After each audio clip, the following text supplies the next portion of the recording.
来看上届工资法昨三读通过，虽然规定讲爱参考物价指数，也毋过无规定讲调薪的幅度袂当比物价指数起的趴数较低，所以在野党是真不满哦。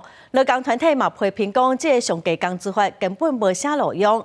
行政院长陈建仁早起是表示讲，未来要调薪一定爱参考消费者物价指数。劳动部长柯明春嘛强调讲，若是强制规定讲袂当比啥物指标较少，会较无春秋。部长是认为讲，目前的规定哦，对劳工的保障已经有够。互劳工娘娘看已经真久，嘛是总统蔡英文任内重要的政见。上届工资法12三读通过，也未正式上路，煞是争议不断。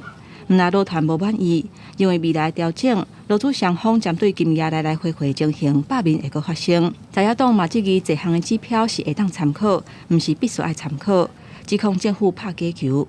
行政院长陈建仁13亲身出面陪会，讲会定期检讨上届工资。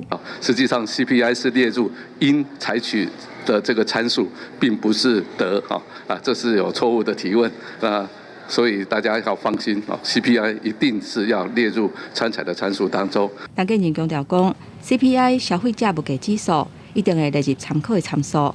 针对国民党甲民众党提出上届工资调整的幅度，袂当比物价调整的幅度较低，全部拢去互民进党反对。劳团批评上届工资法，甲目前基本工资审议制度是差无偌济，无设立上届工资调整幅度的底线，明定袂当调降。上届工资法根本是废法。劳动部长柯明春亲身出来回应，用法律硬规定调整幅度袂当比某一个指标较低，各国拢无这款的规定。虽然没有采纳这样的意见，但是我相信以我们这几年的一个审议的经验，是全数 CPI 都全数的反映也就是说我们没有低这个消费者物价指数。外界关注上届工资的保障敢是有够？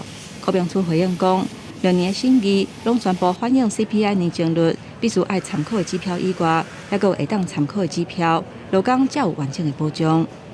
记者综合报道。